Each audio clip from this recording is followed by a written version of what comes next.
3 October 2024 रोजी हुपरी शहरातील मंदिरामध्ये दानपेटी चोरीचा प्रकार गुन्हा दाखल करण्यात आलेला होता।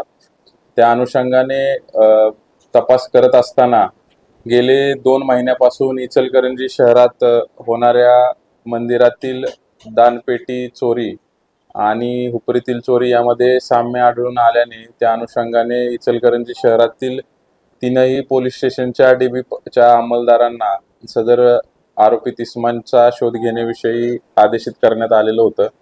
त्याचसोबत गणपती उत्सवादरम्यान माननीय विशेष पोलीस महानिरीक्षक श्री सुनील फुलारी सर आणि कोल्हापूर जिल्ह्याचे पोलीस अधीक्षक Shri Mahendra Pandit sir, additional SP Khatmule Patil sir यांनी देखील सदर मंदिर चोरी ह्या उघडकीस आणण्याबाबत सूचना केलेल्या होत्या।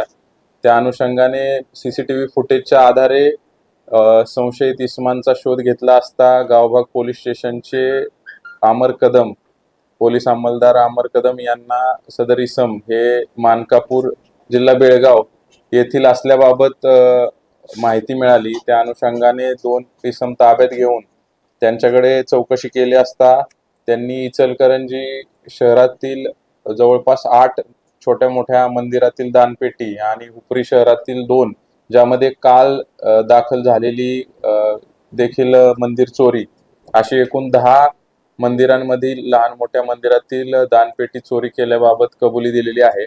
2 इसम ताब्यात घेण्यात आलेले आहेत। दोघेही अभिषेक कांबळे आणि ऋत्विक संकपाळ राहणार मानकापूर तालुका निपाणी जिल्हा बेळगाव असे 2 आरोपींची नावे असून त्यांच्याकडे सदर गुन्ह्याच्या अनुषंगाने ताबा घेऊन पुढील तपास करत आहोत।